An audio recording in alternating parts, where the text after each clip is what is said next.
What's up, people? How you doing? Welcome back to Black Bear News, home of the Death Star microphone. Good to see y'all. Yeah. Another day in paradise.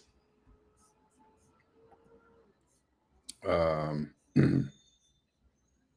however you want to describe it. and things are tilting definitely towards weird. I will say it is a strange phenomenon, and I know I keep saying this, and I hope it doesn't bother anybody too much, but it's just like I'm seeing everything happening online and in the news and all that kind of stuff, but like, out my front door, in my daily life, in my daily travels to the store or the post office or wherever, I don't really see anything different. And so it's a very like, I don't know if it's cognitive dissonance or something. So I don't know what it is.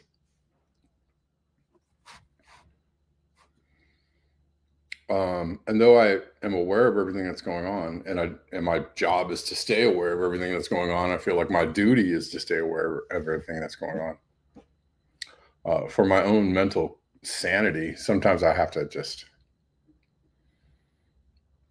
not take in any information or social media for a while, just to like regroup, reset, whatever. Pardon the word reset. You know what I mean.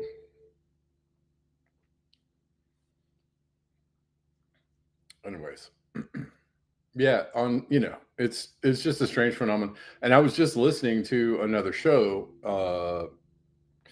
Taylor Hudak was on AM Wake Up this morning, and she was saying she went to DC, and she was like, I don't see anything different.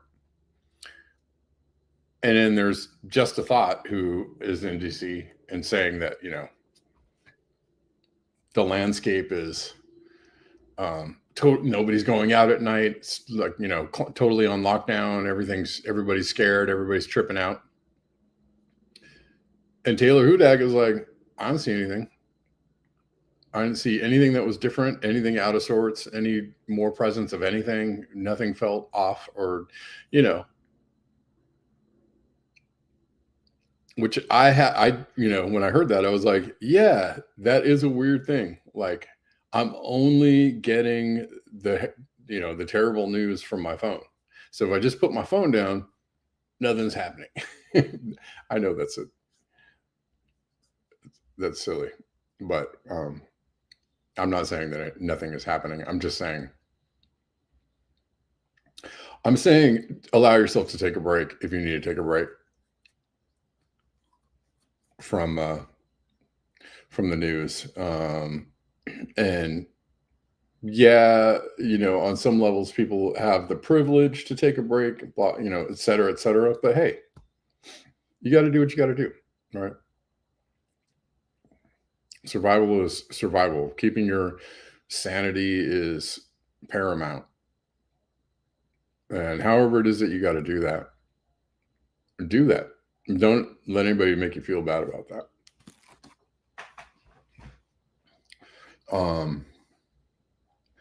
And every single day, the more the more I see everything that's happening, every single day, including from myself, my own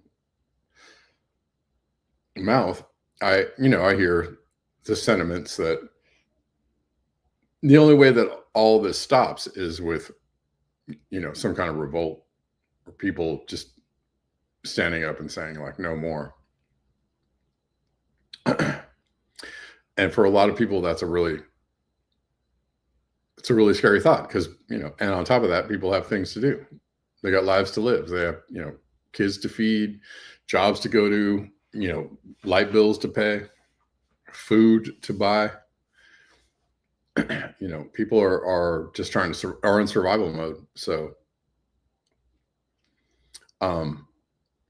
if you don't feel like you're ready to lead the revolution because you feel a little beat down and you're just worried about the next, next couple of weeks, don't feel bad about that. That's all right. The football season's coming, man. I mean, come on.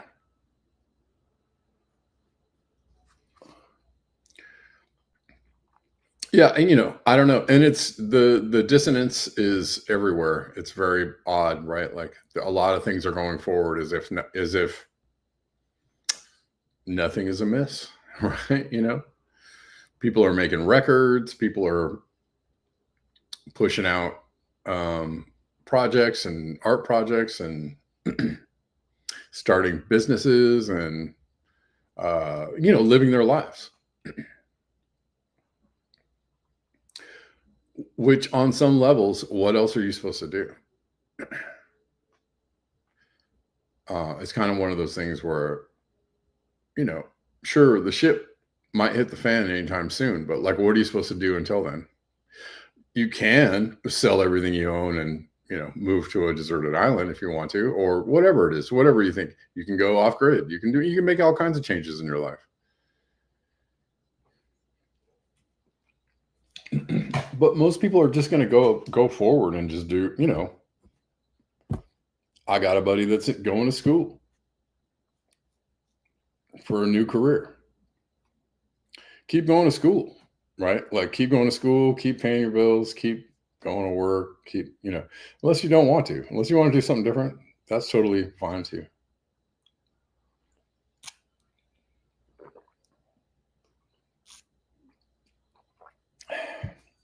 Somewhere potassium bromate. Somewhere along the way, though, we might have to talk about the R word.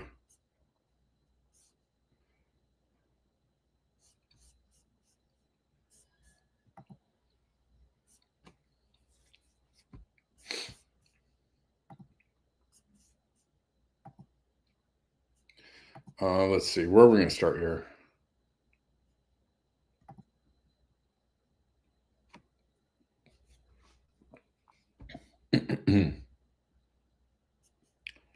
Where are we going to start?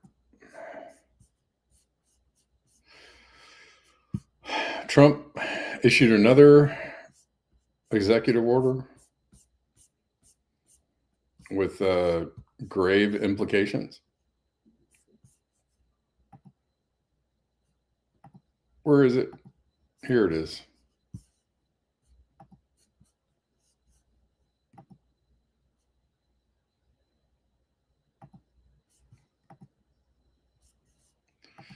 All right. Everybody here. From Just a Thought. So,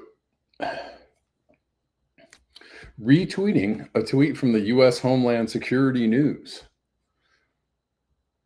Alert. President Trump has signed an executive order creating the National Rapid Response Task Force, a specialized National Guard unit designed to deploy to any American city within an hour to suppress riots or Democrat unrest. Because any unrest is Democrat unrest. And it's definitely all funded by Hamas, right?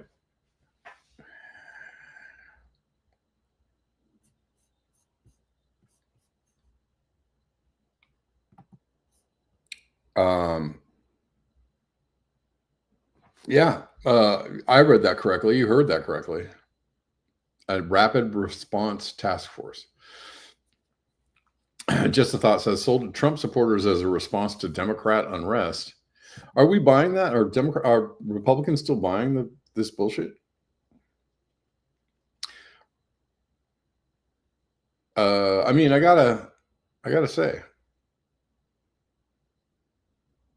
if you're on either side of the aisle buying any of the propaganda from, you know, Team Red or Team Blue, you know, woe be unto you.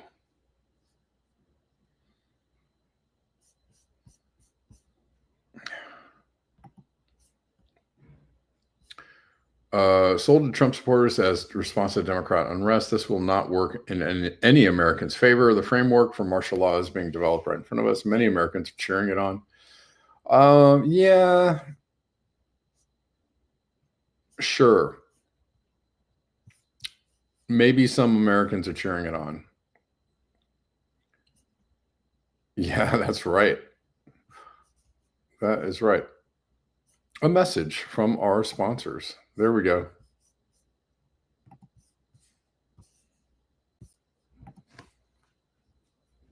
Who are our sponsors? I mean, rational, sane human beings. That's who sponsors this show. Nobody else. There you go. There you go.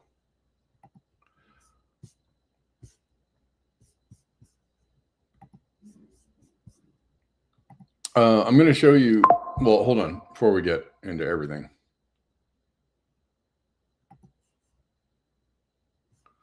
We're going to look a little more at this.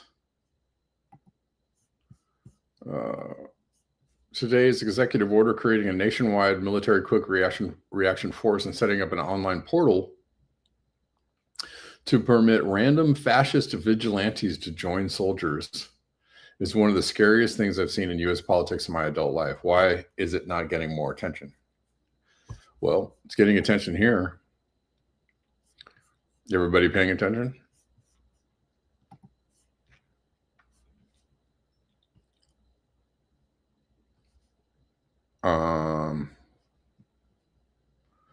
Okay.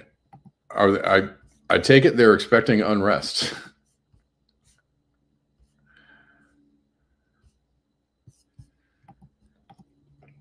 I mean, definitely the scary thing, the way I heard it put several times, about the National Guard being, called from Republican states to come into DC. It's point of scariness there, right? A level of scary there. I'm gonna show you that I've showed a couple of these videos before. Regular Americans or Republicans or people that might even have voted for Trump, people that might consider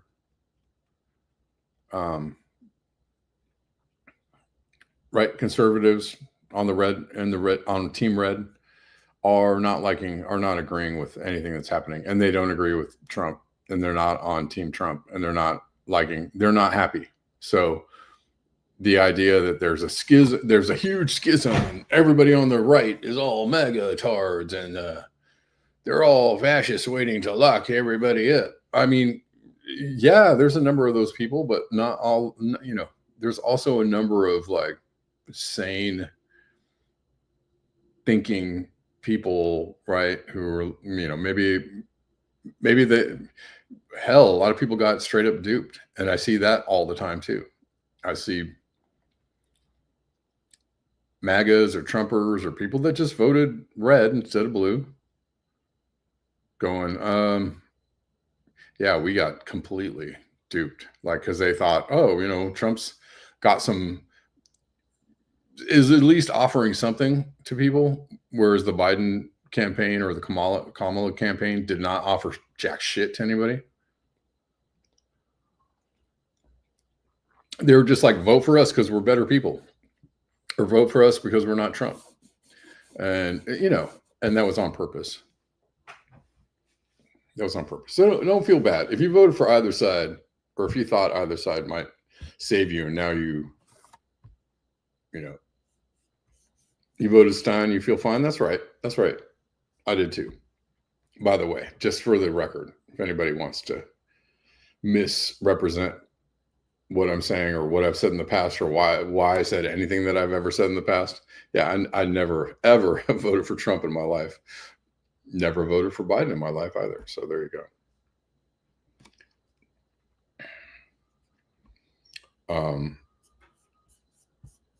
I voted for something completely different because that's what we need, is something completely different.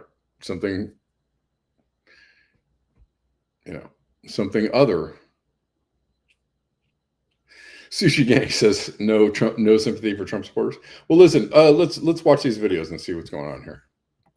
Constituent, this is Representative Mark Alford, a Republican from Missouri, holding a town hall. And there have been several of these videos out there showing people who are Republicans having town halls with the Republican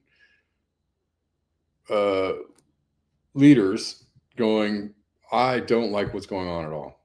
I don't like it, which proves the reason why I'm showing this to you, I'm trying to tell you, not everybody is in support of this shit. It's not one side against the other. There's plenty of, there's lots of nuance and gray area about how, people feel. And the reason why there's more independent voters than there are Democrat or Republican in the United States is because most people don't align with the bullshit values of either party. Or most people, align with somewhere in the middle or align with something other than what they're offering, which mostly is not anything. Right? So keep that in mind.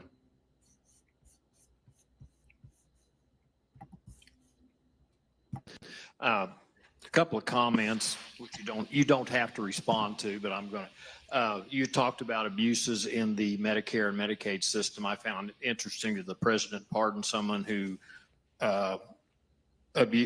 defrauded the Medicaid system for about $1.3 billion. I find that curious. Yep. And as far as a couple of comments. So there you go. This man understands that Trump is not on your side. There's another one in here, I think from the same.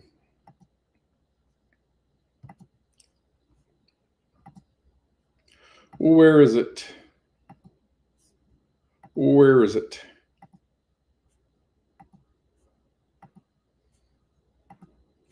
Sorry, y'all. Here's another one. My great-great-grandfather helped open this university. I am pissed, and I'm pissed at you because I have emailed you because it's easier for me than to try to talk on the phone without profanity. I would appreciate you taking your father's U.S. Constitution book, read it, study it, make your own lines underneath it, and get Trump out of office. The man is a dictator. He knows nothing about what he talks about. I listened to him for about a half hour today, and I got sick at all the lies he brought up. Now, I'm about ready to lose my farm. Do you know why? I'm sure you don't know why. Lose your what, sir? Farm. Farm? Yeah. Why is that, sir? Because Missouri does not have wills. They have trust. They have legal. He's the farmer, and the way he said Missouri would indicate this man is not a Democrat. I'm assuming. Zags. And a trust most people don't know anything about. So I'm dealing with a state that's a crooked state, doesn't care about what farmers happen. The only reason why we have farmers today is because the federal government funds them. How much money of our tax money goes to farmers? True fucking story. Farmers work very hard, but they're funded by the federal government, not by selling groceries. That's what Foster Farms and all of those characters, that's where they get their money. The price of steaks, $20 a pound, because of big business. You want to straighten out the budget? Start taxing corporations and the wealthy, like we've been telling you. Do you think we're idiots? Do you think we don't pay taxes? Do you think that we don't have to make budgets? You talk about half-truths when I listen to you. You know nothing about taking care of children because you've always had a really good-paying job. You know nothing about what a working-class citizen does. Come down here. Come down here and start trying to pay your medical insurance. Come down here and walk into Costco to try to feed your family, to feed your kid that's moved out, to feed your great-grandchildren. I had a very good job in California, and I'm able to feed my family, and it goes all the way to great-grandchildren. You're not helping me. Believe me, you're not helping me. Okay. Saying what needs to be said. You'd go to Piccadilly with him? All right. Yes, Salt Lakers, you get the politicians that you deserve. It's true. It's absolutely true. Might suck to hear, but we absolutely let it all happen. All of us. We allow it to happen. Hold, please. We allow it to happen. We allow all of it to happen. And I know it's hard. It's hard. It's hard to get out.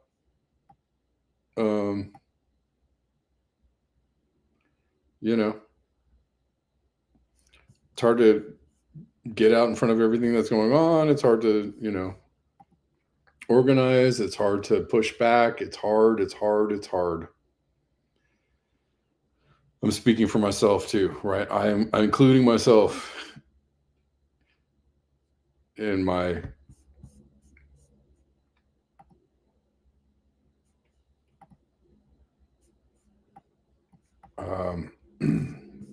in my assessment. We allow it to happen. Yep. The citizens are so docile. They're not afraid of this dude. Or he's not afraid enough. He's not afraid of them enough. Not I'm seeing.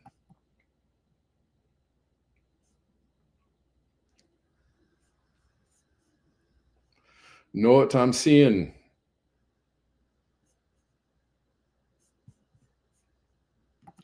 All right. Let's keep going. Let's keep going. Nobody wants to be shot. Of course. And that's the problem, you know, that it definitely is hard. It's hard.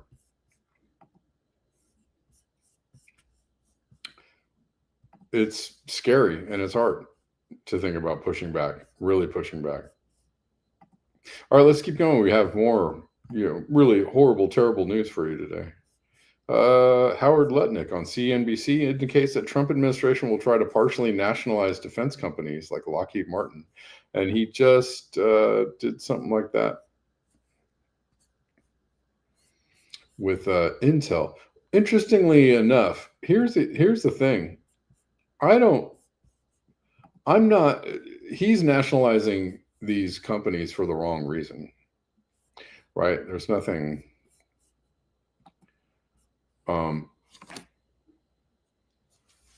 well, for several reasons. He obviously wants them, you know, under direct control, but more likely to prop them up, to keep them functioning, right? No matter what, right? To buffer them, to guard them against whatever might happen in the future, right, with the economy, right? But in a logical world, right, you would have the government would run certain services, and the government would, you know, build its own airplanes, and right, nationalizing like certain things isn't necessarily a bad thing to me. It's just that in this case, it's for all the wrong reasons. Right. If you nationalize, you know, services, water, electricity, power, and stuff like that, you would probably get better services for cheaper.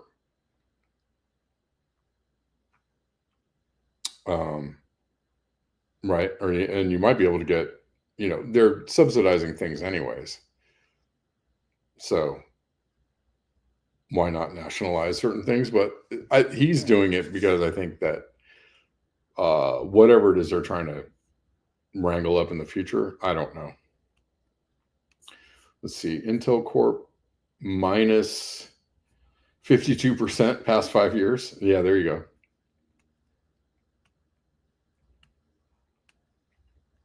Yeah. So they're going direct as far as like, letting it be known that we're, socialism for the wealthy, socialism for the corporations, and free market capitalism for you and I. Good luck out there.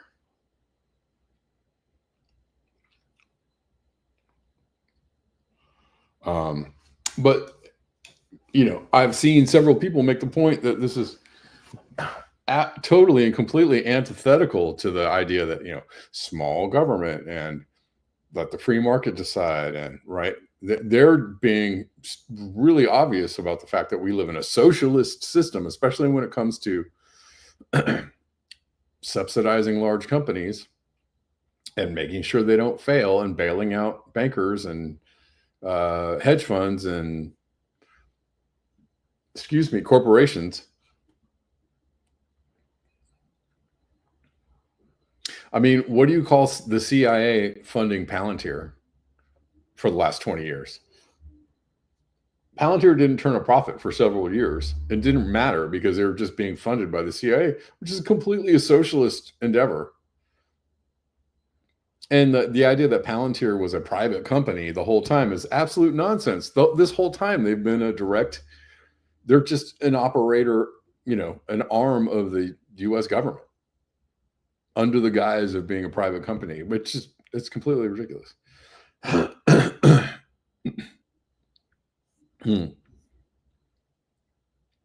They will use a socialist military to keep capitalism afloat. So that's the thing, is that, the fear is that we're slipping into this totalitarian, technocratic social credit system, right? Technocratic panopticon system,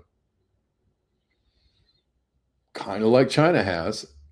And doesn't China have state control of their industry? They have the final say in what happens.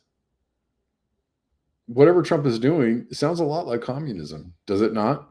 Totalitarian communism at that. We're looking an awful lot like China. But without the services, without the social services that you might get if you live in China. Because the whole time that we've been doing this, we're like, well, it's a free market and it's capitalism, and we can't afford the Ponzi scheme that's Social Security. And well, who's going to pay for Medicare for all? I mean, at least in China, they're like, have some healthcare here, have some trains here, have some free housing if you're homeless. Here you go.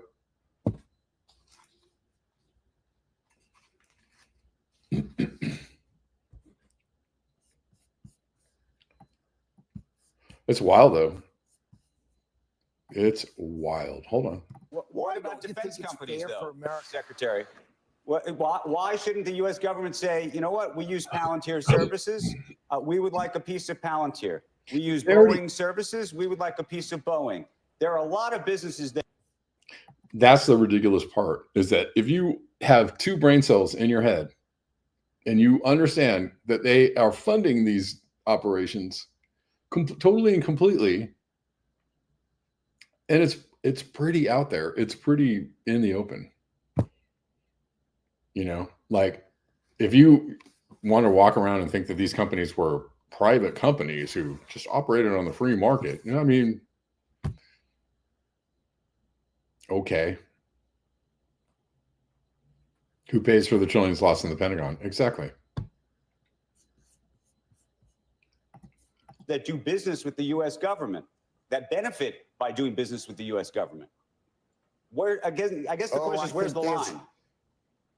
Oh, there's a monstrous discussion about defense. I mean, Lockheed Martin makes 97% of their revenue from the U.S. government. They are basically an arm of the U.S. government. They make exquisite. They're not a private company. They're not a private company.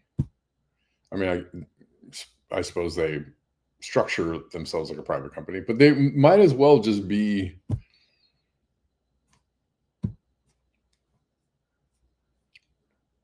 a wholly owned U.S. government munitions. I mean, amazing things that can knock a missile out of the air when it's coming towards you. But what's the economics of that? I'm going to leave that to my Secretary of Defense and the Deputy Secretary of Defense. These guys are on it and they're thinking about it. But I tell you what, there's a lot of talking that needs to be had about how do we finance our munitions acquisitions. That is I think a lot of that is talking. And now you have the right people in the jobs and Donald Trump at the head thinking about what is the right way to do it. I tell you, the way it has been done has been a giveaway. Not to mention Oracle was also funded by the CIA, and they were born out of a thing called Project Oracle, which was a CIA project called Oracle, and then this company formed, and then what they called Oracle. Boing. Facebook, starts the day that LifeLog closes down the CIA front. They're all of these companies, all these tech companies aren't. Yeah, all of these companies are some way or another, maybe not all, many, in some way or another are just fronts for government projects. But, I took back the all, but maybe all, maybe maybe the vast majority of them. All right.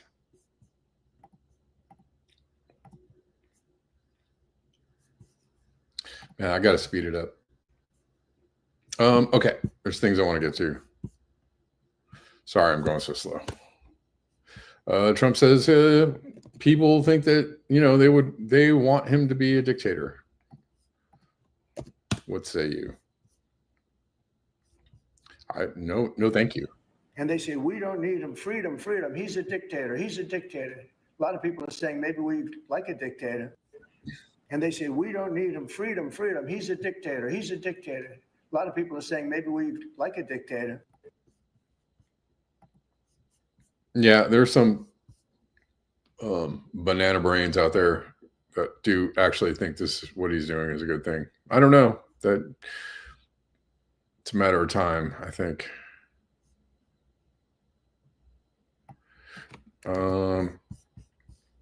I'm just trying to get through all the. I'm trying not to pontificate and go down the alleyways. Drunk rapist Pete Hegseth, I don't know, fired the commander of the Navy SEALs the same day he fired the director of the Defense Intelligence Agency. The Trump regime is firing top military officials and replacing them with MAGA loyalists. We are in deep doo-doo. He is a dick.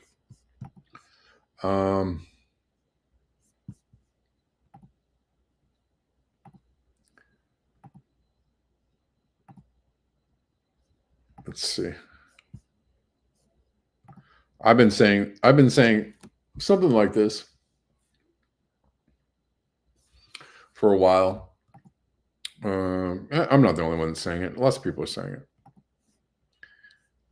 This is the definitive economic analysis of 2025. All of the U.S. is operating as an exit scam now. Every sector, industry, layer of government. Exactly. Everybody knows it's falling apart. And literally, everything that everybody's doing is like just trying to scrape or scam as much money as possible. But the government is the worst offender of this, right?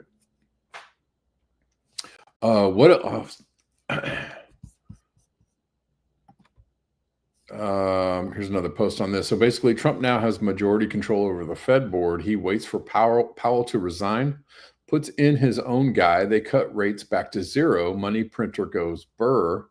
Assets pump. We lose reserve status, but at least we have a big Zimbabwe amounts of money. Is that accurate? Kind of collapsy. Yeah.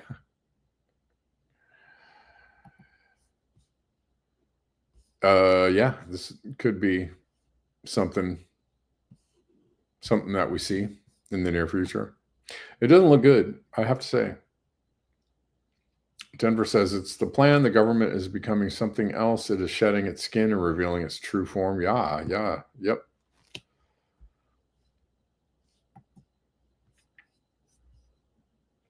Well, and if there's, for years, I was listening, since, I don't know, 2014 or 15 or so. Exactly. He touts saving money. He does the opposite, right? Weimar Republic, yes.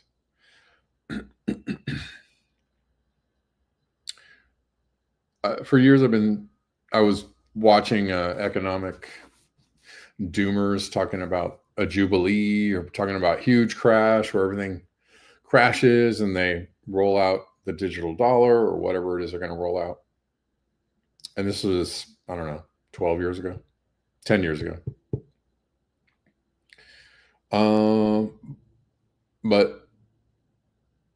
And I don't, and now people are saying that's the plan, but it looks like the plan under martial law, under military control, right? That there are just troops in place when something goes horribly wrong, everything crashes. Whether the banks crash or the the banks crash or the grid crashes, or both. And all the military is just in place to kind of keep everybody in check, because people will be losing their minds. And, so there's a huge crash, people lose everything, and the government offers everybody a digital UBI safety net. Get in on our digital dollar response team. Sign up with the team today. You're going to have to give us all your biometric data, by the way, in order to qualify for this. We're going to need you to have your digital ID and all your documents that we want you to have, blah, blah, blah. Anyways, that is an incredibly likely scenario.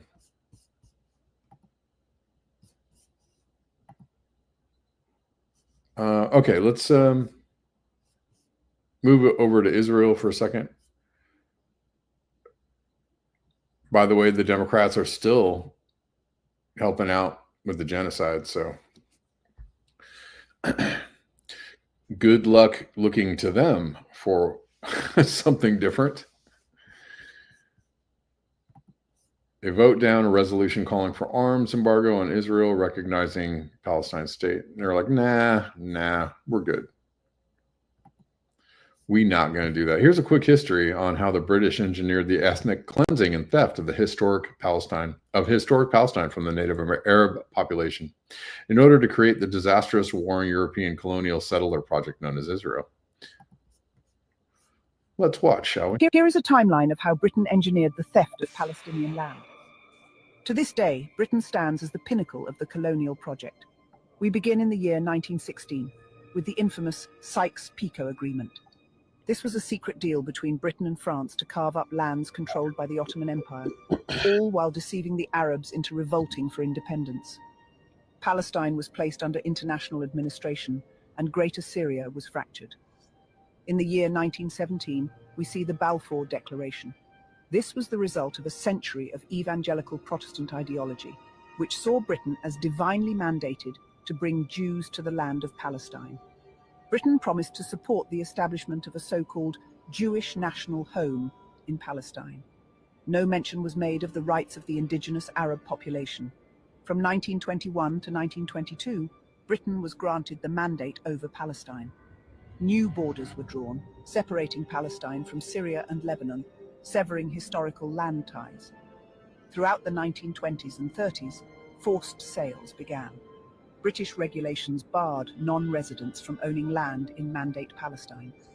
Many Arab landowners living outside the land were prevented from managing their properties and were forced to sell at low prices due to legal and logistical barriers. Zionist agencies, backed by European capital and British legal cover, stepped in as exclusive buyers. Between 1936 and 1939, Britain introduced the Land Transfer Ordinance. These stricter laws were said to regulate land sales, but in practice, they formalized mass land transfers to Zionist organizations while ignoring the displacement of Palestinian peasant farmers. During the same period, the Arab Revolt erupted. Palestinians rose up against British policies and land dispossession.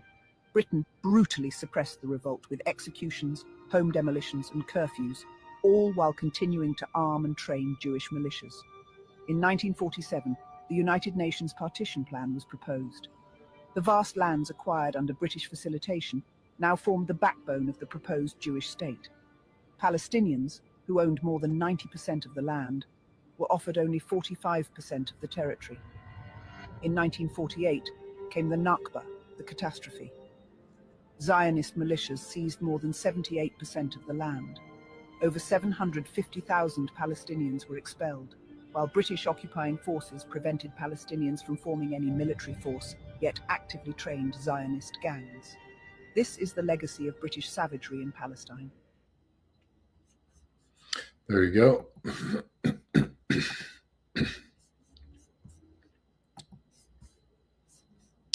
And let's see.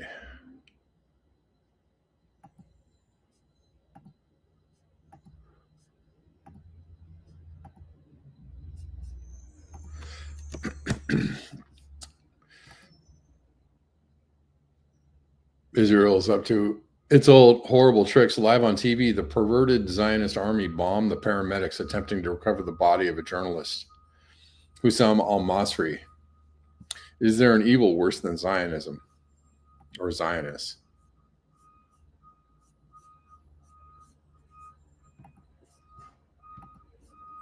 I don't know if there's one that's worse. Not sure if there's one that's worse.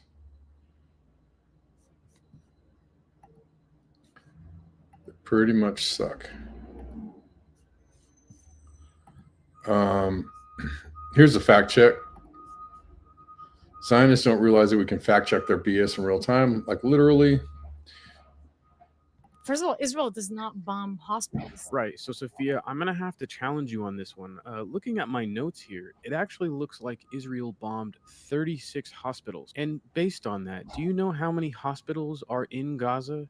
It's actually 36. This year alone, in May, Israel bombed 10 hospitals in 1 week. The command center of this terrorist organization is underneath a hospital. Right. The command center is under every single school and hospital in Gaza that no outside media sources are allowed to see. Israel called made tens of thousands phone calls to Palestinians, to Gazans, asking them to leave. So Israel was calling Palestinians to get them to leave a hospital before they bombed it.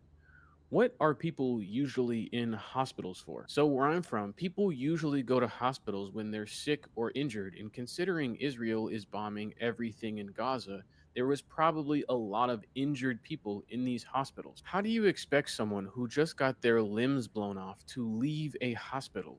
Do you think a parent carrying their injured child is checking their text messages? And they were crying back to Israel and telling them that Hamas took their car keys. They cannot leave. Palestinians were leaving voicemails and voice messages to Israel saying that Hamas was going door to door, stealing people's car keys so they couldn't drive away. Sophia, what in God's name are you talking about?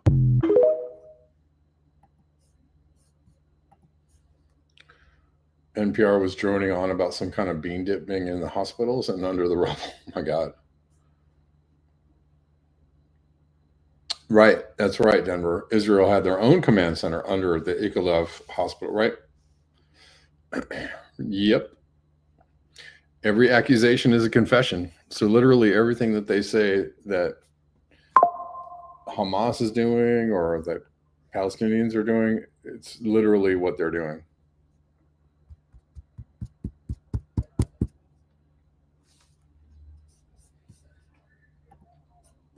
Horrific stuff. Yeah. hopefully, maybe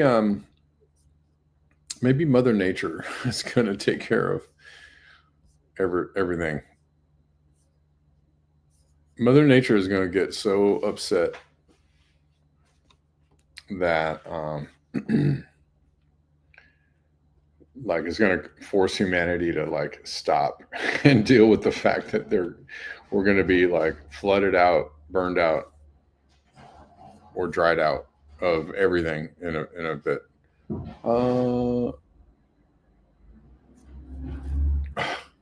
Hassan Piker.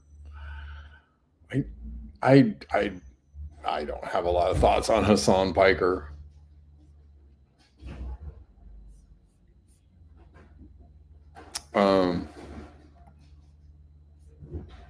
And you asked for Sigmund Freud impression on top of that.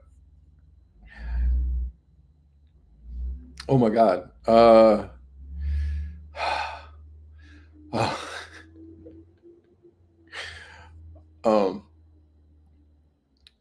now, who is this Piker?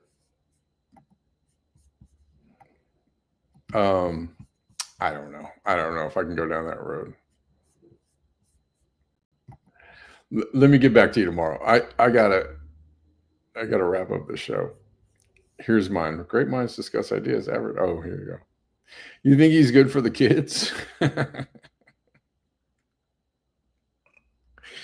Sure.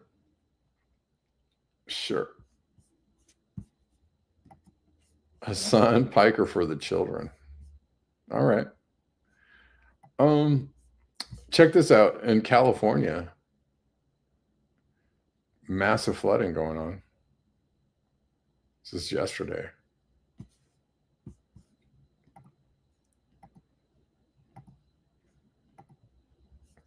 Phoenix are being hit by a huge dust storm. They're saying Awatuki. I don't know. I saw it as Phoenix.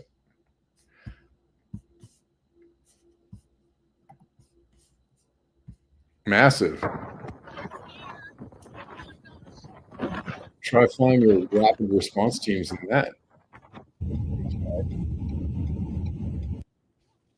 Dude gets 20,000 live stream viewers a day. Yeah, I know. It's already past us there, and it's just starting to come in. You can see the wind build Who up is right this there. Pika? Wind is starting to pick up. Starting to change color a little bit. It'll hit us. Yep, it's now starting to come over us right now. So that's it.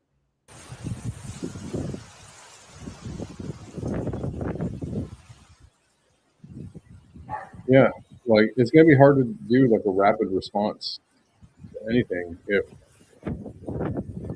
the tornado's coming in to get your. So we're getting slammed by this thing right now. I mean, it's just all brown and dark. Obviously, it's the wind. We've had some trees go down across the way. It's just got dust in my mouth.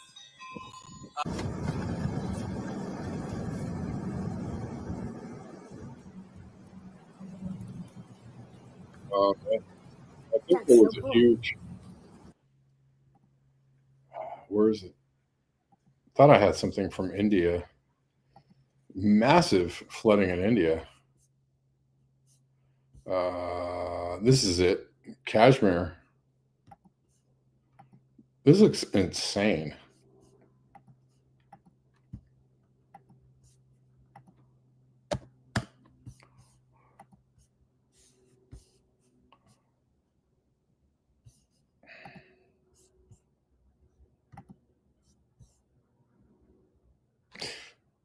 You'd rather listen to BBN? That's right.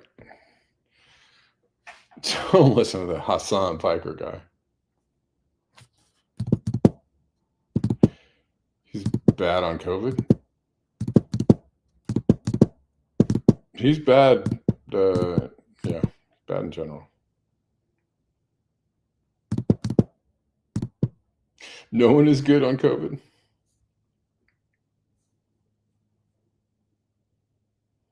No, this is India, Kashmir. Radical flooding, man.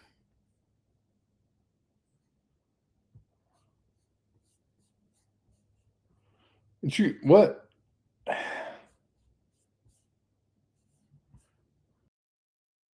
big black nipple.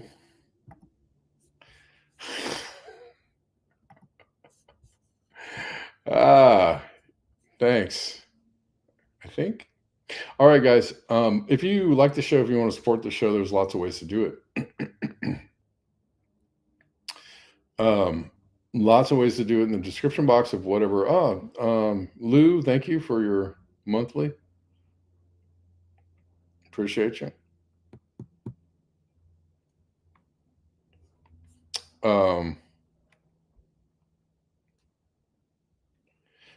Lots of ways to do it in the description box of whatever channel you're watching on.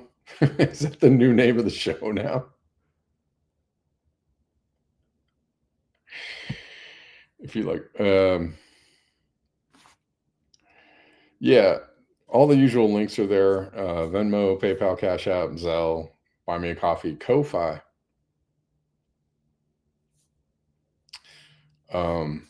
I don't know if that's from melting glaciers, sir. I think that's just from a storm, as usual. Like they just get whacked by a storm every day. Japan yesterday, India today. I don't know. What does BBC stand for? No, sir.